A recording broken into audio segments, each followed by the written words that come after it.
ওয়াল্লাযীনা ইযা ফাআলু ফাহিশাতান আও যালামু আনফুসাহুম যাকারুল্লাহ ফাস্তাগফারু লিযুনুবিহিম ওয়া মান ইয়াগফিরুদ যুনুবা ইল্লাল্লাহ ওয়া লাম ইউসিররু আলা মা ফাআলু ওয়া হুম ইয়ালামুন। চতুর্থ পারা সূরা আল ইমরানের 135 নম্বর আয়াতে আল্লাহ পাক বলছে, যারা যখন কোনো অশ্লীল কাজ করে, কোনো বাজে কাজ করে ফেলে, শরীয়ত বিরোধী কোনো কাজ করে, অপরাধ করে, ভুল যখন বুঝতে পারে, সাথে সাথে আল্লাহকে স্মরণ করে। কার স্মরণ করে? আল্লাহ এতদিন নামাজ কাজা করেছি, এটা শাবান মাস চলে এসছে, এর পরের মাসের নাম হলো রমাদান মাস। এটা কি মাস বলেন? আর কদিন পরে যে রাতটা আসছে, রাতের নাম কি? এই রাতে কি হয় বলেন না? গরিবকে ধনী বানিয়ে দেওয়া হয়, আর মুদ্দাররা কবর থেকে উঠে চলে আসে, তাই তো? কথা বল। মাইয়েতরা কবর থেকে উঠে এসে একটু হালুয়া রুটি খেয়ে যায়, তাই তো নাকি? তওবা তওবা তওবা। এই রাতে উচিত ছিল কোরআন তেলাওয়াত করা, নিজের তওবাটা খাসভাবে এই রাতে করে নি, আল্লাহ জীবনে যা করেছি আজ থেকে নামাজ ছাড়বো না, উচিত ছিল না? ছিল না? কিছু মুসলিম মহল্লায় এখনো লাইলাতুল বরাতের রাতে বাজি পোড়ায়। বাজি বোঝেন না? চকলেট, মানে ফেরেশতা দুটাটা যা আসতো এমন আওয়াজ করছে, একটা নামবে না নিচে।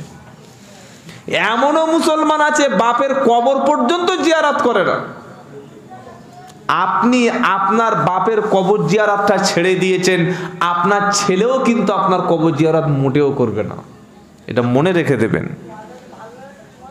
এই রাতটার এত গুরুত্ব, আল্লাহর নবী সাল্লাল্লাহু আলাইহি সাল্লামের স্ত্রী আম্মাজান আয়েশা সিদ্দিকা রাদিয়াল্লাহু তাআলা আনহা বলছে যে এই নিসফে শাবান, আসলে শব্দটা হচ্ছে শবে বরাত, শব্দের অর্থ হলো মুক্তি রজনী।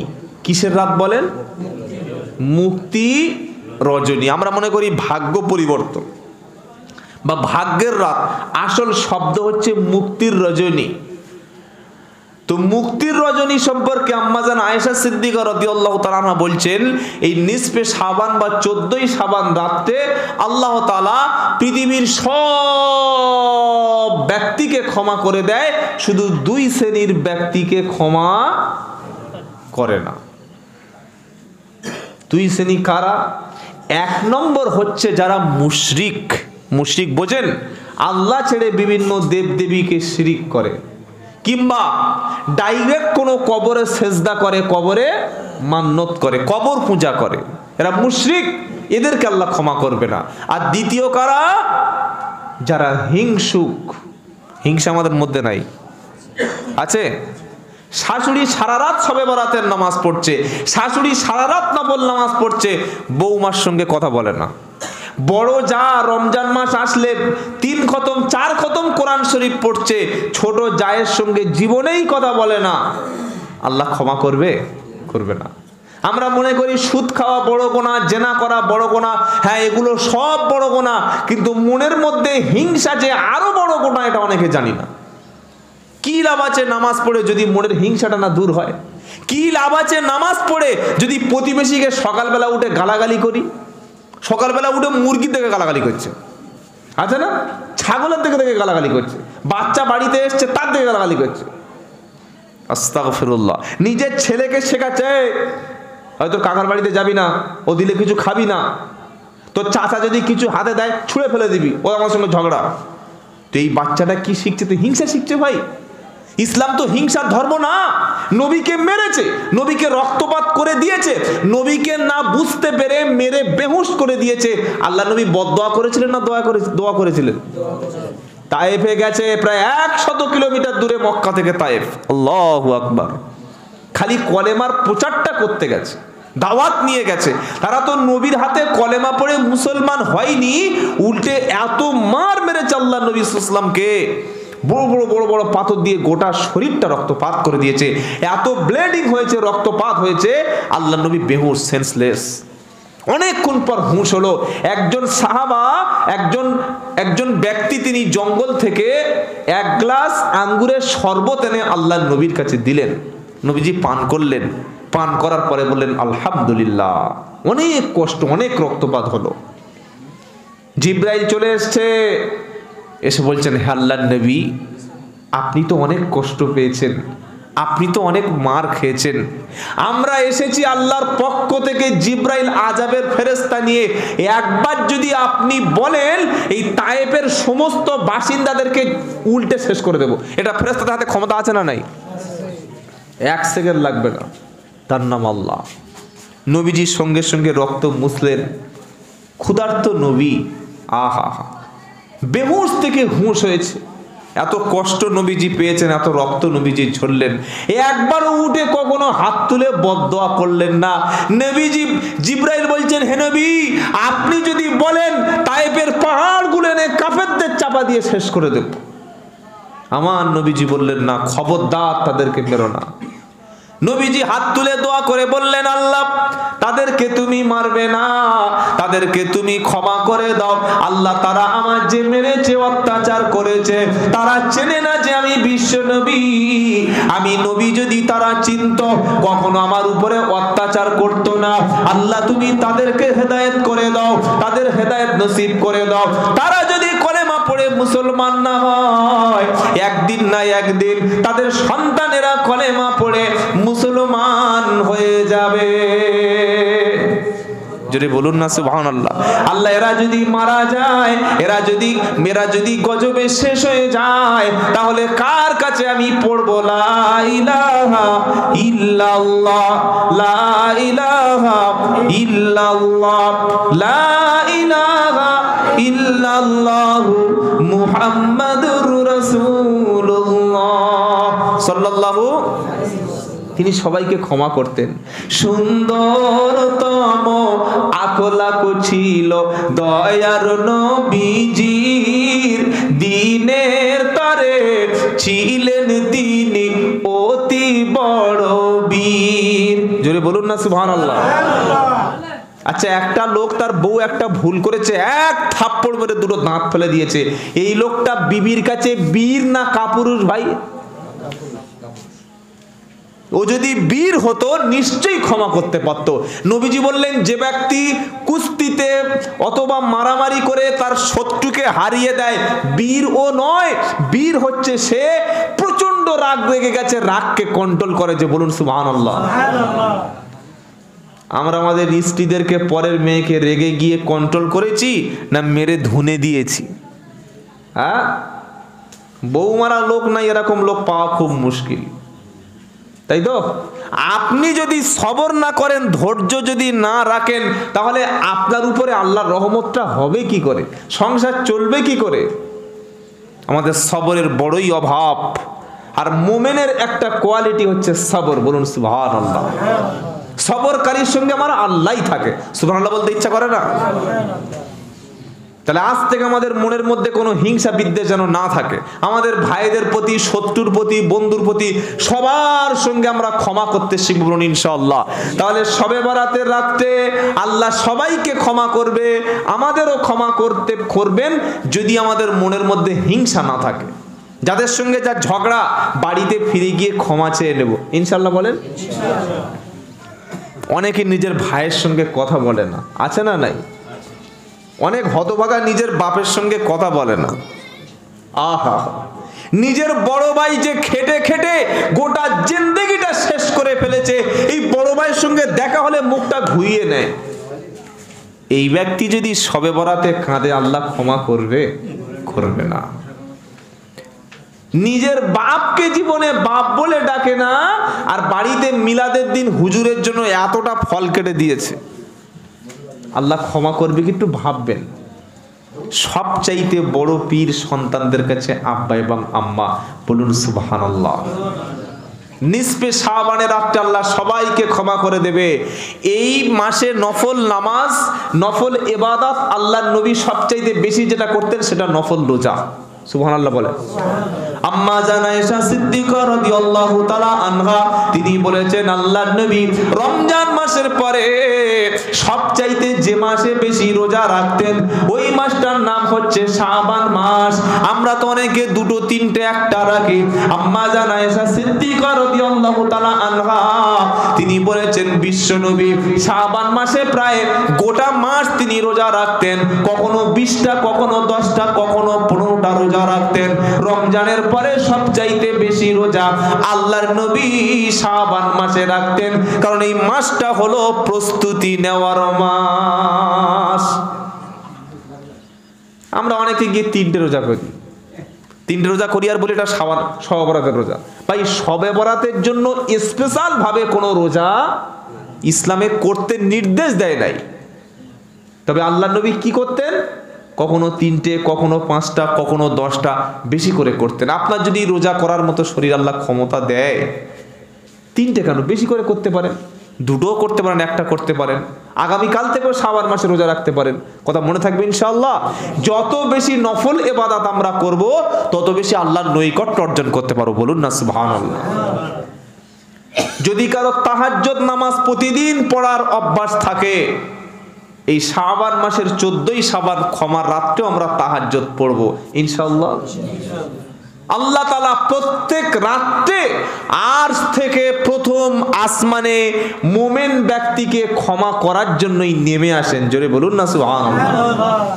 কে নেমে আসে? আল্লাহ। এসে তিনি বলে, কে আছো আসো, ক্ষমা চাইবে ক্ষমা করে দেব। কে আছো দোয়া করবে, আমি আল্লাহ দোয়া কবুল করব। কে আছো বান্দা এসো, যেটা চাইবে আমি আল্লাহ সেটা কবুল করে নেব।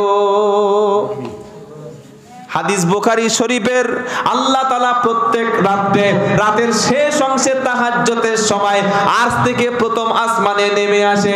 কে আছো আমার কাছে সাহায্য চাইবে, ছেলে চাইবে, মেয়ে চাইবে, ভালো স্বামী চাইবে, স্ত্রী চাইবে, জমি চাইবে, জায়গা চাইবে, সম্পদ চাইবে, অসুস্থতা থেকে বাঁচার জন্য আমার কাছে চাইবে, আমি আল্লাহ অবশ্যই কবুল করব। কারণ আমি আল্লাহ ডেকে বলেছি, ওয়াকালা রাব্বুকুম উদউনি আস্তাজিব লাকুম। 24 পারা সূরা মুমিনের 60 নম্বর আয়াতে আমার আল্লাহ বলছে, বান্দা তুমি আমাকে ডাকো, আমাকে ডাকলেই আমি আল্লাহ সাড়া দেব। আল্লাহর কাছে যেতে কোনো মাধ্যম লাগে না।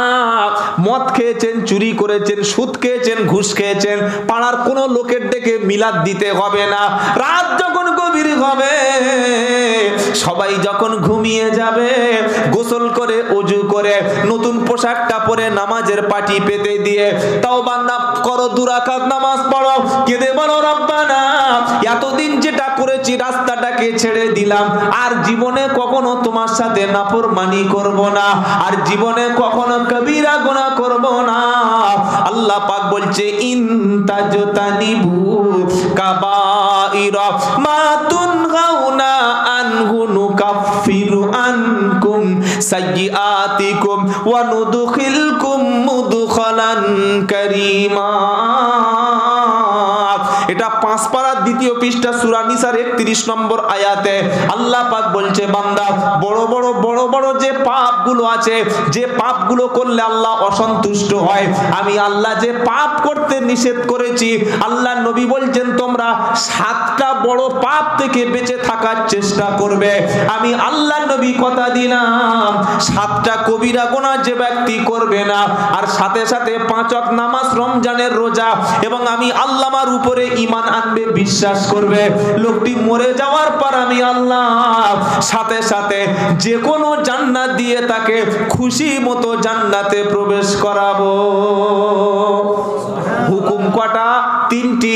1 5 ওয়াক্ত ফরজ নামাজ, 2 রমজানের রোজা, 3 নম্বর আল্লাহর উপরে ঈমান আনা, আর 7টা বড় বড় পাপ থেকে বেঁচে থাকবো।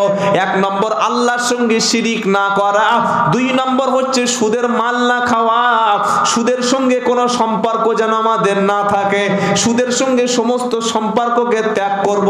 3 নম্বর নবীজি সাল্লাল্লাহু আলাইহি ওয়াসাল্লাম বললেন, ইয়েতিমের সম্পদ ভক্ষণ করো না। বড় ভাইয়ের 2টো ছোট ছেলে, বড় ভাইয়ের ব্যাংকে 10 লাখ টাকা, বড় ভাইটা মারা গেল, এই সম্পদগুলো ভুলিয়ে ভালিয়ে সব ভাইগুলো নিজেদের নামে নিয়ে নিল, দুটো বাচ্চার মাকে ঘর থেকে বার করে তাড়িয়ে দিয়েছে। এরকম ঘটনা গ্রামে ঘটে না? ঘটে না? আপনি তো এতিমের সম্পদ খেলেন, জাহান্নাম কিন্তু ধরা বাঁধা। এতিমের সম্পদ খাওয়া মানে পেটে আগুন খাওয়া। কত বিধবা মা রাস্তায় কাঁদছে, তাদের বাচ্চাদের দেখার কেউ নাই, তাদের আশ্রয় বাপের বাড়ি নাই, শ্বশুর বাড়ি নাই, শেষে বাচ্চাদেরকে হোটেলে কাজে দিয়ে নিজে গিয়ে দেহ ব্যবসা কিংবা কলকাতায় জিগিরির কাজ করছে। কি হয় না? হয় না? কেন ভাই? মুসলিম সমাজে এটা হবে কেন ভাই? যে মুসলমানদের জাকাত দেওয়া ফরজ, যাদের সমাজে ফিতরার ব্যবস্থা আছে, ইয়েতিমখানা আছে, এরকম কোন ইয়েতিম বিধবা বাচ্চা বা মা পেলে তাদেরকে আশ্রয় দেবেন, থাকার খাওয়ার ব্যবস্থা করবেন। আল্লাহ পাক আর আল্লাহর নবী বললেন, সেই ব্যক্তি আর আমি নবী দুজনেই জান্নাতে একই ঘরে থাকবো, যে ব্যক্তি কোনো ইয়েতিম বিধবাকে লালন পালন করে। ইতিমের মাথায় হাত বুলায়, জোরে বলুন না সুবহানাল্লাহ। ইতিমের মাল ভক্ষণ করো না। ইতিমের মাল ভক্ষণ বেশিরভাগ দুই লোক করে, এক মামা আর দুই চাচা। কি বলছেন? মামার বাড়ি থাকলে সম্পদ ওখানে যাবে, আর চাচারা ভাইয়ের সম্পত্তি দখল করবে। এগুলো যেন আমরা না করি। 4 নম্বর নবীজি বললেন, জাদু করা কবিরা গুনাহ। জাদু আছে না নাই? জাদু আছে। জাদুতে পটু কিছু বাজারে জাদুকরও আছে, আর কিছু মেয়েদের অভ্যাস আছে এই জাদুকরদের কাছে যাওয়া। কালি টোনা বান জাদু অনেক কিছু সমাজে আছে। জাদুর কথা কোরআন শরীফেও আছে। যারা জাদু করে কি করে জানেন? বিয়ের পরে দেখছে ছেলেটা পুরো বৌমার কথা শুনে পাগল হয়ে গেল, মানে গলে গেল। এখন দেখছে শাশুড়িরা, ছেলে তো আমার, ঘরও বেঁধেছি আমি, বিয়ে দিয়েছি আমি, পুরো ছেলেটাকেই দখল করে নিল। না, এ সহজে ছাড়া যাবে না। হে কোত্থেকে সেই বটতলা একটা সে গুরু নিয়ে এসে, কোন তান্ত্রিক আসে, মাথার বড় বড় এরকম হাড় নিয়ে বসে না, ওর কাছে গিয়ে 2000-3000 টাকা দিয়ে অমাবস্যার রাত্রে চুল পড়া, কোথায় কাপড় ছেঁড়া, কোথায় আজে বাজে নাপাক জিনিস খাইয়ে দিয়ে পুরো একদম বৌমার হাত থেকে ছেলেটা নিজের কবজায় নিয়ে চলে আসলো। এখন বলছে জানো, বাজারে গিয়ে গল্প করছে, বলে জানিস জসির মা? বললে কি? বললে সত্যি আমার ছেলেটা বিয়ের পরে পুরো একদম বৌমার দিকে ঢলে গিয়েছিল, এমন ওষুধ করেছি ছেলেটার বৌমার, ছেলে এখন আমার কথা শুনে ওঠে আর বসে, এখন আর মোটে বৌমার কথা শোনে না। তখন আমার ছেলে খুব ভালো ছেলে, তাই তো নাকি? আর মেয়েটা বললে উফ আমার জামাই 1 নম্বর জামাই। বললে কেন? বললে জামাইটা এত ভালো পেয়েছি, আমার মেয়ে যা বলে তাই শোনে, মেয়ের কথা ওঠে আর বসে। কিছু বুঝতে পারছেন? জামাইটা মেয়ের কথা শুনে উঠে বসে, তাই জামাইটা ভালো, আর ছেলেটা বৌমার কথা শুনে তাই ছেলেটা খারাপ হয়ে গেল। দুজনের জন্য দুরকম কেন? দুজনের জন্য দুরকম নয়। জামাই মেয়ের কথা শুনছে, তাই জামাইটা সোনার চাঁদ জামাই। কি বুঝলেন? জামাই আসবে, ফোন করেছে, বড় হাঁস জবাই করে শুয়ে রেখেছে, ও জামাই তোমার জন্য জবাই করেছি দেখো। কেন? জামাইটা মেয়ের কথা শোনে, আর ছেলেটা বৌমার কথা শুনে কি করে তাহলে খারাপ হয়ে গেল? এই দ্বিচারিতা কেন ভাই? এটার জন্য আমাদের মধ্যে না হয়। যারা জাদু করে, যারা জাদু টোনা করে, আল্লাহর নবী বললেন তারা কখনো জান্নাতে যাবে না যদি খাসভাবে না তওবা করে। 5 নম্বর নবীজি বললেন, তোমরা সতী সাধ্বী পবিত্র কোন নারীর বিরুদ্ধে যেন জেনার অপবাদ দিও না। অনেক মানুষ সমাজে আছে, জানিস ওই মেয়েটা তো ওর সঙ্গে এরকম একটা খারাপ কাজ, সমাজে বাজে বাজে কথা বলে দেয়। আল্লাহ এটা কবিরা গোনা, এর থেকে দূরে থাকো। 6 নম্বর, যুদ্ধের ময়দান থেকে তোমরা পলায়ন করো না, যুদ্ধের ময়দান থেকে পালিয়ে যেও না। নাম্বার 7, কখনো তোমরা চুরি করো না। এই 7টি কবিরা গুনাহ থেকে যদি কোনো ব্যক্তি নিজেকে হেফাজত করতে পারে, আল্লাহর নবী সাল্লাল্লাহু আলাইহি ওয়াসাল্লাম বলেন আল্লাহ পাক তার সব ছোট ছোট গুনাহকে ক্ষমা করে আল্লাহ দয়ার জান্নাত দিয়ে দেবেন। বলুন না সুবহানাল্লাহ। আর বেশি কথা বলবো না ভাই। ওরে বাবা 12টা বেজে গেল। ইন্না লিল্লাহ, আল্লাহু আকবার। কথা তো কোনো শেষ হয় না। আমরা এতক্ষণ তওবার উপরে আলোচনা করলাম, সামনে এই শবে বরাতের রাত এসছে, আমরা তওবা করব। সকলে বলুন ইনশাআল্লাহ। তওবা কবুলের 3টি শর্ত: একটা, সমস্ত পাপকে ছেড়ে দেওয়া; 2 নম্বর, ভবিষ্যতে ওই পাপটা আর না করা; 3 নম্বর হলো যত বড় ধরনের অপরাধী হোক শুধুমাত্র 2 ফোঁটা চোখের পানি যথেষ্ট। জোরে বলুন না সুবহানাল্লাহ। অন্ধকার নির্জনে কেউ নাই, কারোর ডাকার দরকার নাই, শুধু 2 ফোঁটা চোখের পানি ফেলে বলবেন রব্বানা যালামনা আনফুসানা ওয়া ইল্লাম তাগফির লানা ওয়া তারহামনা লানাকুনান্না মিনাল খাসিরিন। ইনশাআল্লাহ বলেন। চুরি, মদ, জেনা, গাঁজা, মিথ্যা, সুদ, ঘুষ, হত্যা সব জীবনে করেছি। আদম আলাইহিস সালামের তওবাটা বলেই আমরা এই তওবা করে বিদায় নেব। আদম আলাইহিস সালামকে আল্লাহ নিষেধ করেছিলেন নিষিদ্ধ ফল খেও না। শয়তানের ধোকায় পড়ে ফল যখন খেলো, জান্নাত থেকে আল্লাহ পোশাক খুলে হাওয়াকে ফেলে দিল দুনিয়ায় জেদ্দায়, আর আদমকে নামিয়ে দিল শ্রীলঙ্কায়। দুজনকে দু জায়গায় যখন ফেলে দিল, আদম কাঁদে আদমের মতো, হাওয়া আলাইহিস সালাম তিনিও কাঁদে তার মতো। আল্লাহ শিখিয়ে দিলেন স্পেশাল দোয়া। আদম আলাইহিস সালাম দোয়া করে রব্বানা যালামনা আনফুসানা ওয়া ইল্লাম তাগফির লানা। আয় আল্লাহ, আমি আমার নফসের উপরে জুলুম করেছি, অত্যাচার করেছি, দয়া যদি না করো, ক্ষমা যদি না করো, ধ্বংস হয়ে যাব। রব্বানা, আমাকে তুমি ক্ষমা করো। আদম আলাইহিস সালাম যখন কাঁদলেন, আল্লাহ পাক তার দয়া হলো, ক্ষমা করে দিল। শুধু ক্ষমা করলো না, আদম আলাইহিস সালাম এবং হাওয়াকে আরাফাতের ময়দানে এক করে দিল। যদি বলুন না সুবহানাল্লাহ। আজ থেকে সকলে তওবা করে ভাই, সামনে রমজান, আগামী কাল থেকে আমরা আজ থেকে তওবা করছি, আর জীবনে নামাজ কাজা করব না। বলুন ইনশাআল্লাহ। সকলে বলো ইনশাআল্লাহ। সামনে রমজান, 30টা রোজা আমরা রাখবো, যত কষ্ট হোক, যত কাজ থাক, যত শরীর খারাপ হোক, 30টা রোজা আমরা ফরজ রোজা রাখবো ইনশাআল্লাহ। বলেন। আল্লাহ পাক তিনি বড় দয়াবান, বড় মেহেরবান, বড় ক্ষমাশীল। তিনি যাকে ইচ্ছা তাকে তিনি ক্ষমা করতে পারেন, আবার যাকে ইচ্ছা তাকে তিনি শাস্তিও দিতে পারেন। তার শাস্তি বড় কঠিন, আবার তার দয়া, তার রহমত অনেক বেশি। তার দয়া, তার রহমত, তার ভালোবাসা, পৃথিবীর মধ্যে 100 গুণ ভালোবাসা, দয়া মায়ার মধ্যে মাত্র 1 ভাগ সারা পৃথিবীর সমস্ত সৃষ্টির মধ্যে আল্লাহ ছড়িয়ে দিয়েছেন। বাকি 99 ভাগ ভালোবাসা, মায়া, মহাব্বত, প্রেম, প্রীতি, যা কিছু বলেন, বাকি 99 ভাগ সব আল্লাহর কাছে রিজার্ভ আছে।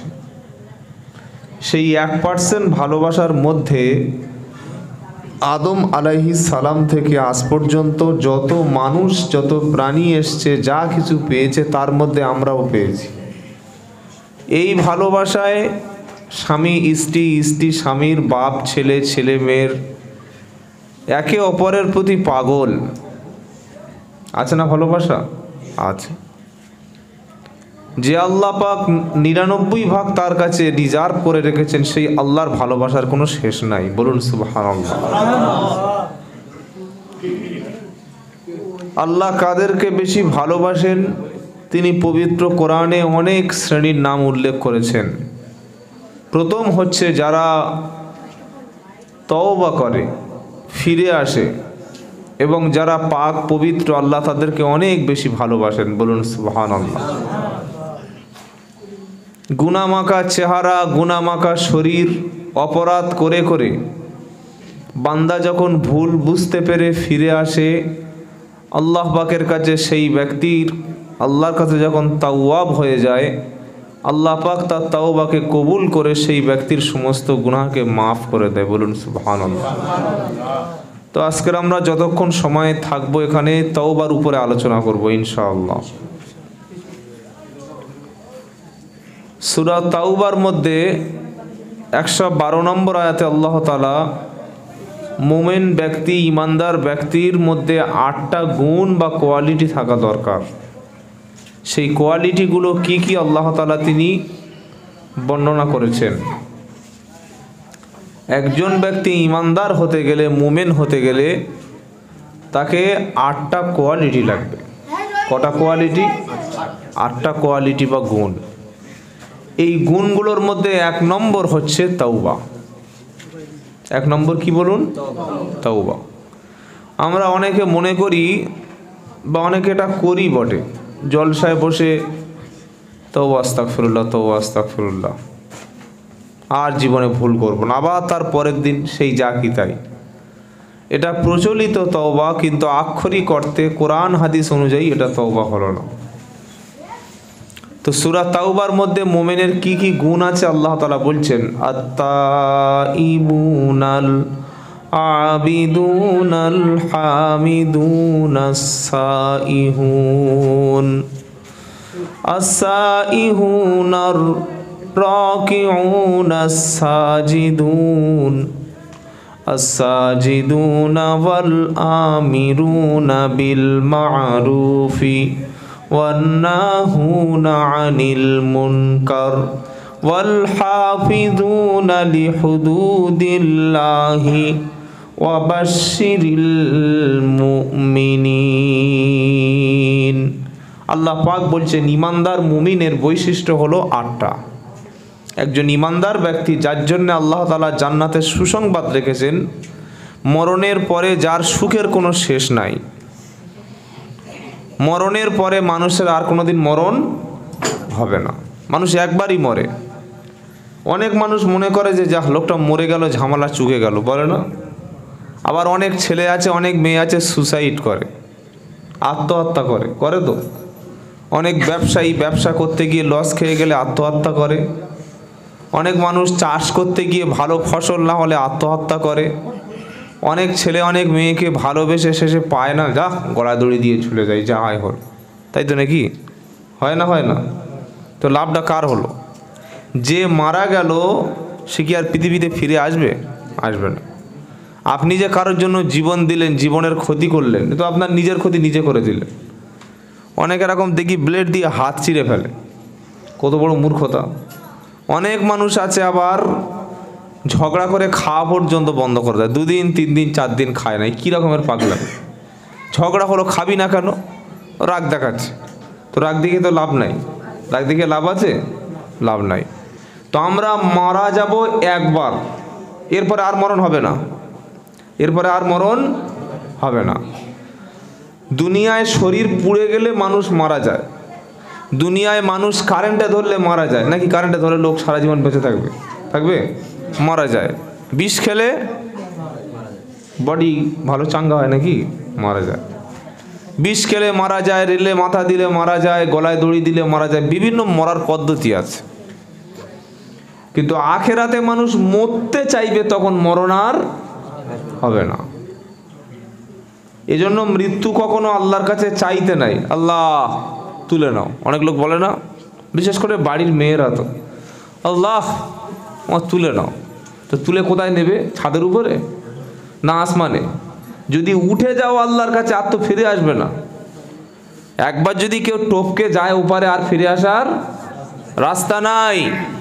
সেদিন অপরাধী পাপিষ্ট ব্যক্তি, যারা গোটা জিন্দেগিটা পেয়েছে, সারা জীবনটা আনন্দ ঠাট্টা ইয়ার্কি খাওয়া ঘুমানো সব কিছু পেয়েছে, অথচ কোনোদিন নিজের চোখের পানি ফেলে আল্লাহর কাছে ফিরে আসতে পারেনি, এই ব্যক্তিগুলো যখন আগুন দেখবে, জাহান্নাম দেখবে, তখন আল্লাহর কাছে আফসোস করবে। ইদা রাআইতাহুম মিন মাকানিম বাঈদিন সামিউ লাহা তাগাইযা ওয়া জাফীরা।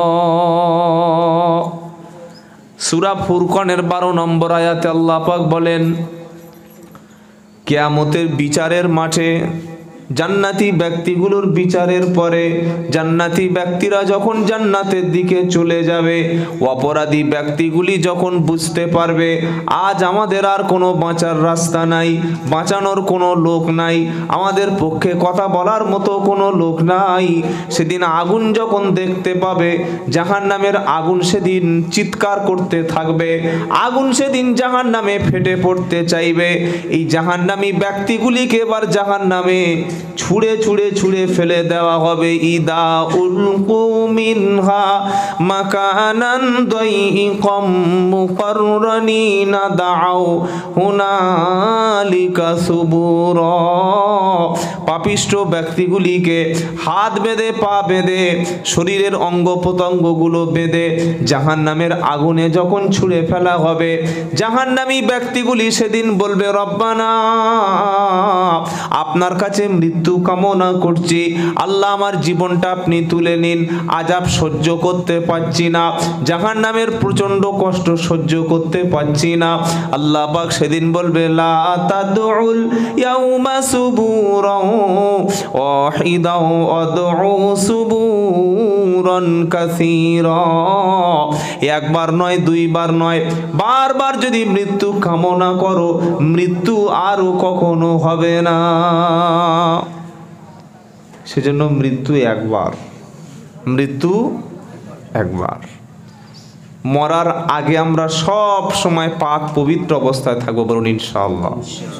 বিশেষ করে যুবক ভাইদের বলছি, তোমরা আমার ভাই, সব সময় নিজের আমল ঠিক রেখে দেবে, কোনো অবস্থা যেন নাপাক থাকবে না। পেশাব করার পরে পানি, ফরজ শরীরের নাপাক হয়ে গেলে সঙ্গে সঙ্গে ফরজ গোসল, নামাজের ওয়াক্ত হয়ে যাওয়ার সাথে সাথে যেখানেই থাকো না কেন অন্তত মসজিদে এসে ফরজ নামাজটা পড়ে নিও ইনশাআল্লাহ। বল, মসজিদে না পড়তে পারি, জামাতে সময় হয়নি, বাড়িতে এসে হলেও ফরজ নামাজটুকু পড়ে নিও, আল্লাহ পাক ক্ষমা করে দেবে, বলুন সুবহানাল্লাহ। তো সূরা তাওবার মধ্যে 8টা কোয়ালিটি, যে গুণ আল্লাহ পাক বলছেন মুমিনের, প্রথম কোয়ালিটি হলো তাওবা, মানে ফিরে আসা। তাওবা মানে ফিরে আসা। ভুল রাস্তায় একটা লোক যাচ্ছে, গিয়ে যখন বুঝতে পারলো এই রাস্তাটা সঠিক না, সেই ব্যক্তির সঙ্গে সঙ্গে কাজ হবে ফিরে আসা। কি বলছেন? ফিরে আসা না অনেক দূর যাওয়া, ফিরে আসা নয়। তো আপনি যখন বুঝতে পারলেন যে রাস্তাটা ধরেছি, যে রাস্তা চলছি, যে রাস্তায় আমি হাঁটছি, এ রাস্তাটা শয়তানের দেখানো রাস্তা, এ রাস্তাটা কাফের মুশরিক বেঈমানের রাস্তা, আমার সঙ্গে সঙ্গে উচিত হলো ওই রাস্তা থেকে নেমে ঘুরিয়ে আল্লাহ রাস্তায় ফিরে আসা। আর আল্লাহ রাস্তার নাম হচ্ছে ইহদিনাস সিরাতাল মুস্তাকিম, বলুন না সুবহানাল্লাহ। প্রত্যেক নামাজে আমরা কি বলি? ইহদিনাস সিরাতাল মুস্তাকিম সিরাতাল্লাযীনা আন'আমতা আলাইহিম গায়রিল মাগদুবি আলাইহিম ওয়ালাদ-দাল্লিন। আয় আল্লাহ, সঠিক সরল রাস্তা আমাকে পরিচালিত করো। আর ইসলামের রাস্তাটা হচ্ছে সবচাইতে সহজ, বলুন সুবহানাল্লাহ। ইসলামের চাইতে এত সহজ জীবন ব্যবস্থা, এত সহজ ধর্ম পৃথিবীতে একটাও নাই। যখন কোনো মানুষ পড়েছে লা ইলাহা ইল্লাল্লাহ, ঈমান এনেছে, ঈমান আনার পরে তার প্রথম ডিউটি হচ্ছে 5 ওয়াক্ত নামাজ। তার প্রথম ডিউটি কি? 5 ওয়াক্ত নামাজ। তারপরে ডিউটি রমজান মাসে রোজা রাখা। তারপরে ডিউটি যদি সম্পদ থাকে যাকাত দেওয়া, আর যদি সম্পদের প্রচুর মালিক হয় হজে যাওয়া। এই 5টি হচ্ছে বেসিক ডিউটি, এই 5টি হচ্ছে কম্পালসারি ডিউটি। তার মধ্যে গরিবের জন্য 3টি আর ধনী ব্যক্তির জন্য আরো 2টি। গরিবের জন্য হজ নয়, গরিবের হজ না, গরিবের জন্য জাকাত নাই। ঈমান, নামাজ এবং রোজা, এই 3টি যদি আমরা ঠিক করে নিতে পারি, বাপ মার খেদমত, আত্মীয় স্বজন, পাড়া প্রতিবেশীর সঙ্গে ভালো ব্যবহার, আল্লাহ তাআলা এই ব্যক্তির জন্য জান্নাতে সব দরজা খুলে দেবেন, বলুন সুবহানাল্লাহ। তাওবা কাকে বলে? ফিরে আসা। আল্লাহ পাক বিশ্ব ঈমানদারদেরকে তিনি বলছেন, ইয়া আইয়ুহাল্লাযীনা আমানু তুবু ইলাল্লাহি তাওবাতান নাসুহা। 28 পারা সূরা তাহরিমের 8 নম্বর আয়াতে আল্লাহ পাক বলছে, হে বিশ্বাসী ঈমানওয়ালা যারা ঈমান এনেছো তোমরা শোনো, আমি আল্লাহ পাক শুনিয়ে দিচ্ছি, তুবু ইলাল্লাহি তাওবাতান নাসুহা, আল্লাহ রাস্তায় তোমরা ফিরে এসো, তওবা করো খালিস নিয়তে। নাসুহা তওবার 3টি অর্থ আছে, খালিস নিয়তে তওবা করার 3টি শর্ত আছে। তওবা কবুলের, তওবা সমস্ত পাপকে ক্ষমা হওয়ার প্রথম শর্ত হলো যে যে পাপগুলো আমরা জীবনে করেছি, গোপনে হোক আর প্রকাশ্য হোক, ওই রাস্তাকে থামিয়ে দেওয়া, জেনে শুনে কোনো কবিরা গুনাহ আর ভবিষ্যতে না করা। প্রথম কাজ হচ্ছে অপরাধকে থামিয়ে দেওয়া। তওবার দ্বিতীয় শর্ত হলো ভবিষ্যতে সেই পাপটা আর কখনো না করা। তওবার তৃতীয় শর্ত হলো সমস্ত অপরাধের জন্যে গভীর রাতে বেলা কিংবা অন্ধকার নির্জনে বসে চোখের দুফোঁটা পানি ফেলা আল্লাহর কাছে, আল্লাহ পাক আপনি মাফ করে দিন, আল্লাহ আপনি ক্ষমা করে দিন। যখন কোনো বান্দা নিজের ভুল বুঝতে পেরে ফিরে আসে, আল্লাহ পাক সেই বান্দাকে তাকে রহমতের কোলে তুলে নেবেন। আচ্ছা, আল্লাহর দয়া বেশি না গজব বেশি? দয়া বেশি। আল্লাহর রহমত অনেক বেশি। কত যে রহমত, কত যে দয়া, কত যে রহমত। আমরা সারা জীবন যে পাপ করছি, আল্লাহ পাক যদি অ্যাকশন নিতেন, এক ফোঁটা চোখের একটা সেকেন্ড পর্যন্ত বাঁচতে দিতেন না। কাফির, মুশরিক, বেঈমান, ইহুদি, খ্রিস্টান আল্লাহকে মানেই না। পৃথিবীতে এমন কোটি কোটি মানুষ আছে না, আল্লাহকে মানেই না। বলছে আল্লাহ বলতে কেউ নাই, আমি খাটি তাই খাই, আমার হাত আছে তাই টাকা উপার্জন করি, আমার চাকরি আছে তাই আমি বেঁচে আছি, আমার ঘর আমি নিজে করেছি। আল্লাহ বলতে আবার কে রে? আল্লাহকে মানতে হবে কেন? অনেক শিক্ষিত মানুষ সেজদা দেওয়ার মতো ক্ষমতা নাই, মুসলমান নামধারী আছে। আল্লাহু আকবার। ফিরে আসে না, আল্লাহ রাস্তায় আসে না, অথচ আল্লাহ পাক তাদেরকে রুজি কেড়ে নেয় নাই, নিয়েছে না। আল্লাহ তাদের জন্য অক্সিজেন বন্ধ করে নাই। আমরা যে বসে আছি এখানে প্রতি সেকেন্ডে অক্সিজেন নিচ্ছি আর কার্বন ডাইঅক্সাইড ছাড়ছি। এটা কার দয়া? আল্লাহর দয়া। আল্লাহ যে হাঁটার ক্ষমতা দিয়েছে, পা তুলেছি, আরেকটা পা তুলবে, এটা কার ক্ষমতায়? আল্লাহর ক্ষমতা। এই যে কথা বলতে পারছি, ক্ষমতা কার? আল্লাহর। এই যে দেখছি, একে অপরকে দেখছি, এটা আল্লাহর ক্ষমতা। জিহ্বা নাড়ছি, ভাষা হচ্ছে, আল্লাহর ক্ষমতা। আমাদের শরীরটাকে সুস্থ রেখেছে, সমস্ত ক্ষমতা কার? আল্লাহর। বান্দার কিচ্ছু করার নেই, কিছুই করার নাই। তাই আল্লাহ পাক বলছে তোমরা ফিরে এসো, আমি আল্লাহ তোমাদের অনেক বেশি ভালোবাসি। কত বেশি ভালোবাসেন? আল্লাহর নবী সাল্লাল্লাহু আলাইহি সাল্লাম বলেন, বানি ইসরাইলের যুগে একজন ব্যক্তি ছিল 99টা মার্ডার করলো। একটা দুটো নয় কিন্তু, কটা? পৃথিবীর জমিনে সবচাইতে বড় অপরাধ হলো হত্যা করা। হত্যার চাইতে বড় অপরাধ আল্লাহর কাছে আর কিছু নাই।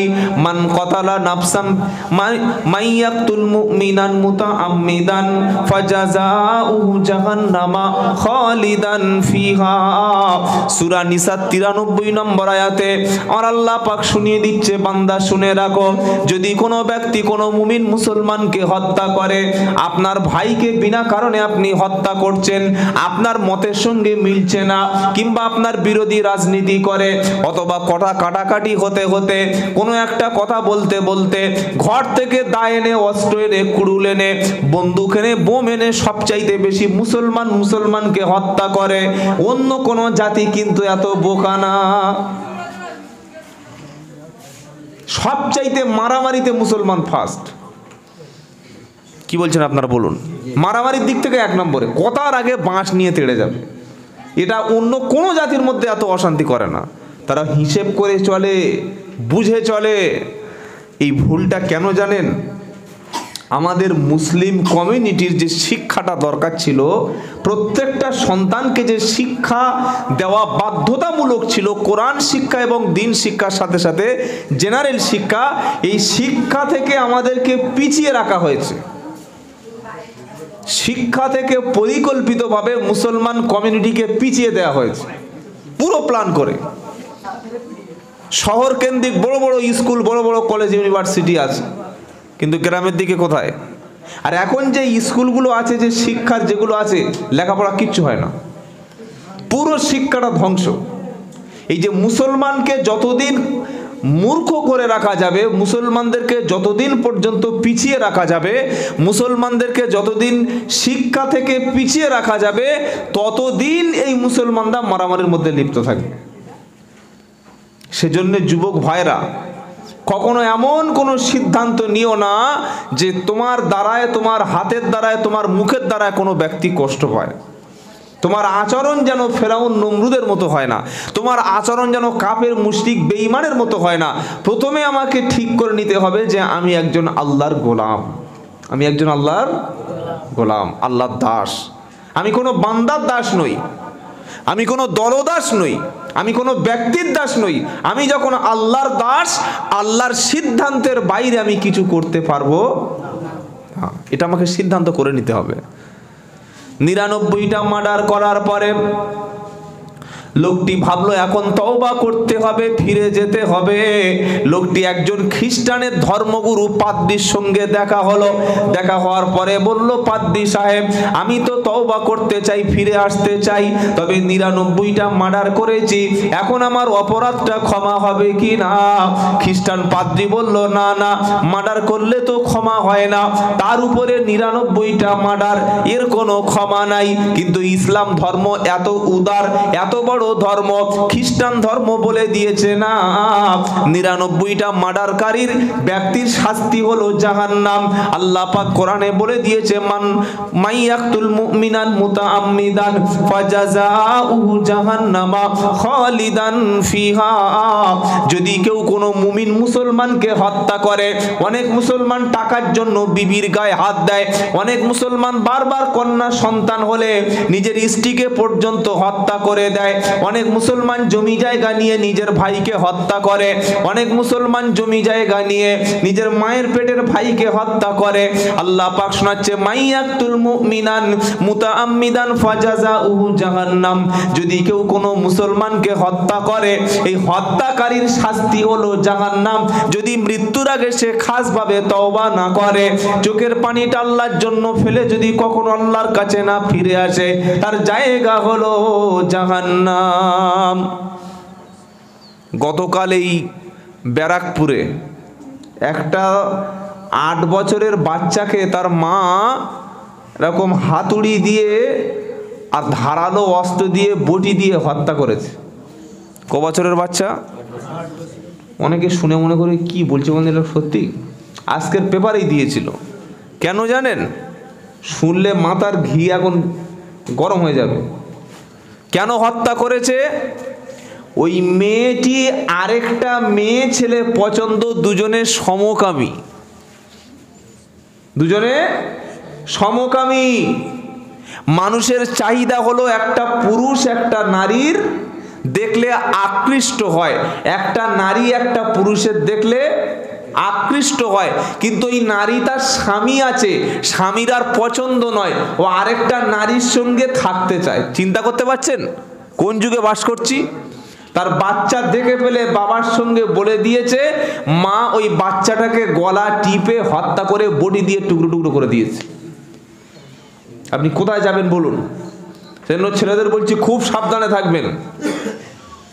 বর্তমান যুগে এই স্ত্রী আর স্বামীর মধ্যে পৃথিবীর কোনো তৃতীয় বন্ধু বান্ধবকে যেন চান্স করে দিও না। বন্ধু বান্ধবকে ডেকে এনে বাড়িতে বসা খাও, কিন্তু স্ত্রীর সঙ্গে আলাপ পরিচয় করতে দিও না। তুমি নিজে যাবে, তোমার পুরো ফ্যামিলিটা ধ্বংস হয়ে যাবে। কত ফ্যামিলি রাস্তায় বসে গেছে এইভাবে। আর এখনকার যুবক ছেলে তাই করে, নিজের বউ মনে করে সবাই একটু দেখাই, বন্ধুকে দেখাচ্ছে দেখো আমার স্ত্রীটা। না, কখন এটা করবে না। আল্লাহ মাফ করে দিক, সকলে বলুন আমিন। খ্রিস্টান ধর্ম সমাধান দিল, 99টা মার্ডার করেছে, এর কোনো ক্ষমা নাই। কিন্তু সব সমাধান তো আমার আল্লাহ কোরআনে দিয়েছে, বলুন না সুবহানাল্লাহ। যত বড় পাপ হোক, লোকটা যদি মৃত্যুর আগে নিজের ভুল বুঝতে পেরে তওবা করে ফিরে আসে, আল্লাহ সব পাপকে মুছে দেন। জোরে বলুন না সুবহানাল্লাহ। খ্রিস্টান পাদ্রী বলল আপনার ক্ষমা নাই। যেই বলেছে ক্ষমা নাই, বলছে তাহলে আর ছাড়বো না তোর, আমার যখন ক্ষমা হবে না তোর বাঁচিয়ে রেখে লাভ কি? মেরেছে খাস করে। হাদিস কিন্তু বুখারী শরীফের, আবু হুরায়রা রাদিয়াল্লাহু তাআলা আনহু বর্ণনা করেন। ছিল কটা মার্ডার? 99টা। এবার হয়ে গেল কটা? 100টা। এবার কি আর ক্ষমা হওয়ার ইচ্ছা আছে? ভাবছে তবু দেখি। আবার একজন ব্যক্তিকে জিজ্ঞাসা করলো, 99টা পাপ করার পরে আমি তো 100 খুন করে দিয়েছি, এখন মাফ হবে কি না? একজন মুসলমান তাকে বলল, অমুক জায়গায় চলে যাও, সেখানে কিছু আল্লাহর নেককার বান্দা আছে, সেখানে জাকেরিন বান্দা আছে, তুমি ওই জায়গায় গিয়ে যদি তওবা করতে পারো, ওখানে যদি যেতে পারো, ফিরে যদি আসতে পারো, আমার আল্লাহ পাকের কাছে তওবা করতে পারো, অবশ্যই তিনি তোমার পাপকে ক্ষমা করে দেবে। চুরি করে, জেনা করে, অপরাধ করে, মদ খেয়ে, বেনামাজি হয়ে, দাড়ি চেঁচে, মিথ্যা বলে, সুদকে, ঘুষকে, মানুষ খুন করে বাড়িতে বসে থাকতে হবে না, নেককার ব্যক্তির কাছে যাওয়ার দরকার আছে। জোরে বলো। ভালো মানুষ চোরের সঙ্গে ঘুরলে কি হবে? চুরি না করুক, চোরের সাপোর্টার তো হবে। কি বলছেন?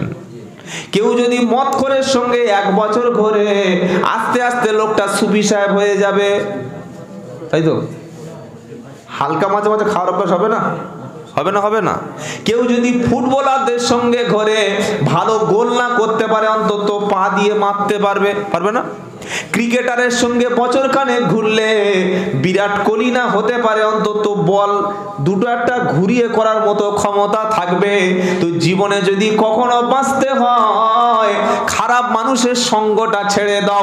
যে বন্ধুর মধ্যে মিথ্যা কথা আছে, যে বন্ধু নারী নিয়ে হোটেলে যাওয়ার অভ্যাস আছে, যে বন্ধুটা মদ খাওয়ার অভ্যাস আছে, যে বন্ধুটা জুয়া খেলে, যে বন্ধুটা অসামাজিক কাজ করে, এমন বন্ধুর সঙ্গে সম্পর্ক রেখো না।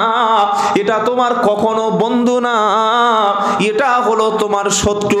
বন্ধু হলো সে যে বন্ধুকে নামাজের দিকে নিয়ে আসে, বন্ধুকে মিথ্যা কথা বলতে দেয় না, বন্ধুকে সুদ খেতে দেয় না, বন্ধুকে খারাপ রাস্তায় গেলে বুঝিয়ে নিয়ে আল্লাহ রাস্তায় চলে আসে। এটাই হলো আমাদের প্রকৃত বন্ধু। এমন বন্ধু যার জীবনে আছে, আল্লাহ পাক শোনাচ্ছে, ইয়া আইয়ুহাল্লাযীনা আমানুত্তাকুল্লাহা ওয়া কুনু মা'আস সাদিকিন।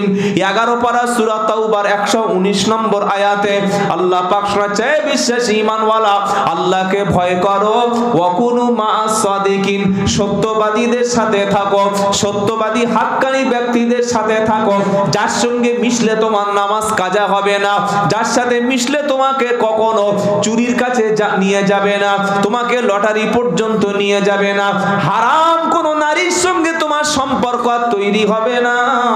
ওই বন্ধুর সঙ্গে তুমি মেশো, তুমি ওলি না হতে পারো, হাক্কানি আলেম না হতে পারো, কমপক্ষে জাহান্নামের আগুন থেকে বেঁচে যাবে।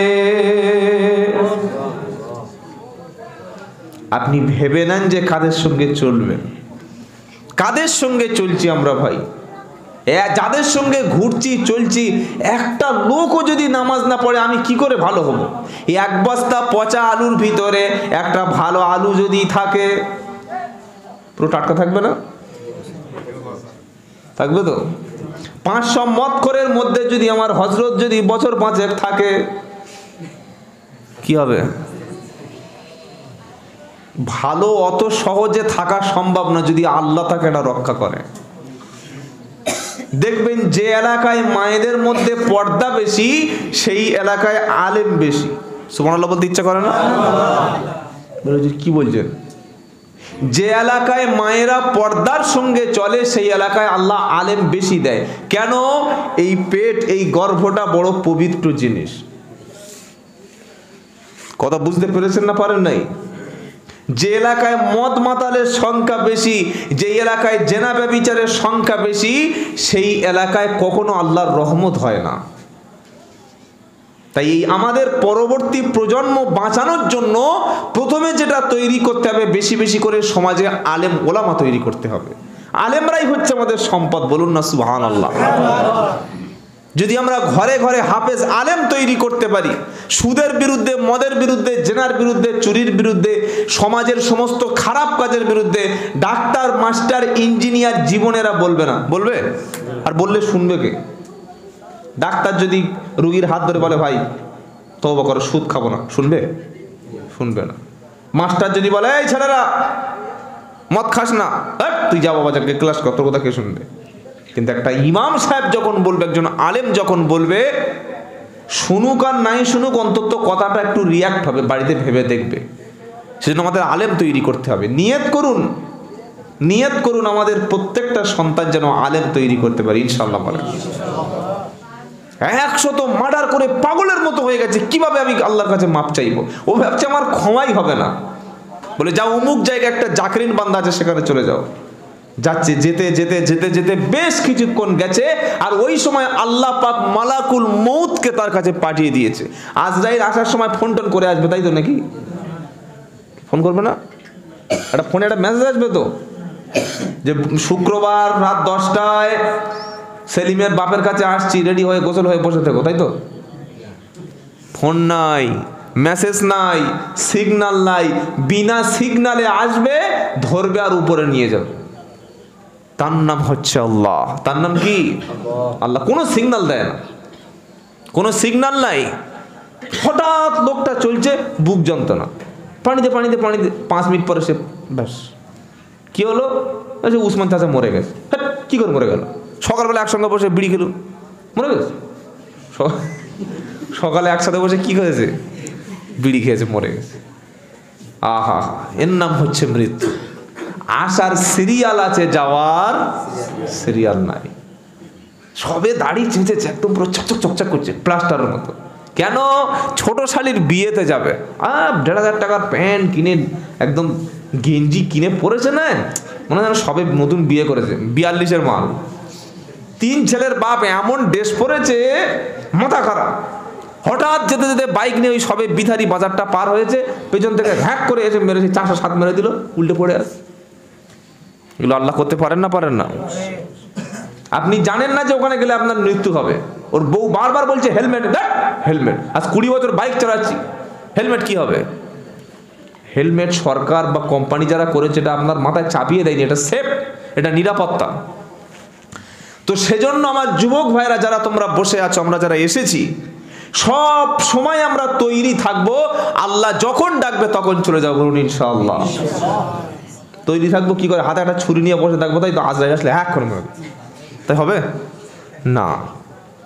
এরকম বড় একটা বোম নিয়ে বসে থাকবো, যেই দেখবো আজরাইল আসছে, মারবো একটা, আজরাইলের বাপ শুধু চলে, এরকম হবে নাকি? কোনো সিন নাই, জানতেই পারবেন না আপনি। আল্লাহ নবী সাল্লাল্লাহু আলাইহি সাল্লাম বলেন, মানুষের মৃত্যুর যখন সময় এসে যাবে, আল্লাহ তাআলা বান্দার মৃত্যুর জায়গায় যাওয়ার জন্য আল্লাহ একটা ওসিলা তালাশ করে দেবে। মৃত্যুর জায়গায় পৌঁছানোর জন্য আল্লাহ একটা বাহানা দেখিয়ে দেবে, যে কোনো অজুহাতে লোকটা মৃত্যুর জায়গায় পৌঁছে যাবে। ও বুঝতে পারবে না যে ওই জায়গাগুলোর মৃত্যু হবে, ইচ্ছা করে সেখানে চলে যাবে। কিছু বুঝতে পারছেন? যখন কারোর মৃত্যুর সময় হয়ে যাবে, ও ইচ্ছা করে ছুটে চলে যাবে সেখানে, ওখানে যাই কিচ্ছু হবে না। বারবার লোক বলছে যাস না, যাস না, যাবো, কি হবে রে? গিয়েই মৃত্যু হয়ে গেল। এগুলো সব কিছু যিনি করতে পারেন তিনি কে? আল্লাহ। কবরস্থানে শুধু বুড়ো লোকের কবর হয় না, জন লোকের কবর হয়। জন লোকের নাই? 1 মাস 2 মাস 3 মাস 6 মাস 8 মাস 10 বছর 12 বছর আই বুড়ো বাসর ঘরে যাওয়ার আগে 1 ছেলের বাপ, 2 ছেলের বাপ, 3 ছেলের বাপ, দাদু নাতি সব লাইন দিয়ে শুয়ে আছে। ওখানে কোনো বয়স নাই যে 60 বছর হলে যাবে, 40 বছর হলে, ওরকম কোনো নাই। সবার সব সাইজের কবর আছে। কি বলছেন বলেন? আছে না? এগুলি দেখে একটু শিক্ষা নেবে, আর কখনো জীবনে নামাজ কাজা করবো না, বলুন ইনশাআল্লাহ। তওবা করে, তওবা করার জন্য লোকটা যাচ্ছিল, এখনো তওবা করেনি, মেরেছে, হাতে রক্ত লেগে আছে 100 মার্ডার করে। হঠাৎ রাস্তার বিছখানে গেছে, আল্লাহ পাক বললে যাও মালাকুল মউত ওকে নিয়ে চলে এসো। আচ্ছা, একসঙ্গে যদি 1000 লোক মারা যায় কোনো একটা দুর্ঘটনায়, তো মালাকুল মউত তাহলে কজনের কাছে যাবে? অনেকে প্রশ্ন করে না, ভাই 1000 লোক তো ট্রেন দুর্ঘটনায় মারা গেল, তো একটা মালাকুল মউত সবার কাছে গেল কি করে? কি প্রশ্ন হতে পারে না? পারে না? মালাকুল মউত শুধু কিন্তু তিনি একা নন, তার প্রচুর অ্যাসিস্ট্যান্ট আছে, প্রচুর সাহায্যকারী ফেরেশতা আছে। কিছু বুঝতে পারলেন? ডাক্তার যখন অপারেশন করে হসপিটালে ওটিতে, একটা ডাক্তার থাকে না, সিনিয়রের সাথে জুনিয়ররা থাকে? জুনিয়ররা থাকে না? একজন খালি নির্দেশ দেবে, যিনি হসপিটালের প্রধান ডাক্তার, যিনি সার্জেন, বাকি জুনিয়ররা কাজটা করে দেবে। এই মালাকুল মউতের কাছে আবার দুই রকমের ফেরেশতা আছে। একটা নেককার পরেজগার ব্যক্তিদের কাছে যাওয়ার জন্য কিছু নেককার আল্লাহওয়ালা আল্লাহ ভীরু এইরকম চেহারা বানিয়ে কিছু ফেরেশতাকে আল্লাহ পাঠিয়ে দেয়। আবার বদমাশ ফাসিক পাপিষ্ট ব্যক্তির কাছে মালাকুল মউতের এমন স্পেশাল ফোর্স টিম চলে যায়, যা দেখলে লোকটা সঙ্গে সঙ্গে ভয় থেকে পেশাব পায়খানা হয়ে যায়। আল্লাহু আকবার, দেখেই চোখ বার হয়ে যাবে। কিছু লোক দেখেছেন মরে গিয়ে উপর চেয়ে আছে না, ও দেখেই ওর পেশাব বার হয়ে গেছে। তার নাম হচ্ছে আল্লাহ। লোকটা তওবা করতে যাচ্ছিল, মালাকুল মউত এসে তাকে যখন আসলো, মালাকুল মউত আসার সময় দুই রকম ফেরেশতা আল্লাহর কাছে আরজি জানালো। প্রথম রহমতের ফেরেশতা, ভালো ভালো কল্যাণকামী ফেরেশতা এসে বলছে, রব্বানা, এই লোকটি তো তওবা করতে যাচ্ছিল, সুতরাং এই ব্যক্তির জীবনটা অত্যন্ত আহসানের সঙ্গে, অত্যন্ত আসানের সঙ্গে কবজ করে নেওয়া হোক।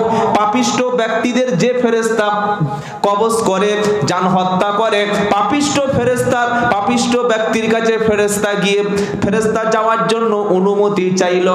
আমার আল্লাহ বলে না, যে ব্যক্তিটা তওবা করতে যাওয়ার আগেই মারা গেল, যেখানে হত্যা করেছে সেখান থেকে তওবাকারীর জায়গা পর্যন্ত ডিসটেন্সটা মেপে দেখো, যদি তার চেহারাটা শরীরটা তওবাকারীর অংশের দিকে কিছুটা ঝুঁকে যায়, ওর মৃত্যুটা তখন জান্নাতি ব্যক্তি হিসাবে আল্লাহ কবুল করে নেব।